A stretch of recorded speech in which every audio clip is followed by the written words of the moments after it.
புறச்சூழல்களையும் மக்கள் கவனிக்க வேண்டிய ஒரு அவசியம் இருக்குது. புறச்சூழலும் கவனிச்சு இந்த போல குற்றவாளிகள் நடத்தையில் அங்கே இருக்கக்கூடிய நடத்தை மாற்றம் இருக்கும்போது நம்ம காவல்துறைக்கு உடனடியாக தகவல் சொல்லும்போது அதுக்கான நடவடிக்கை எடுக்க முடியும்.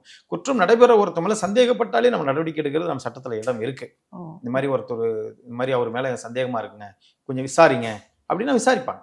அப்படிலாம் ஒரு சந்தேகத்தின் அடிப்படையில் ஒரு கொலை வழக்கு கண்டுபிடிச்சிருக்காங்க. ஒரு மர்மமான பொருள் ஒரு ஆற்றுல ஒரு குளத்துல மிதங்கிக்கிட்டு இருந்தது. அதை ஒரு சந்தேகப்பட்டு சொன்ன உடனே காவல்துறை அந்த மர்ம பொருளை கைப்பற்றி உடைச்சு பார்க்கும்போது அதுல ஒரு பாடியுடைய எலும்பு இருந்து அதை காவல்துறை கண்டுபிடிச்சிருக்காங்க.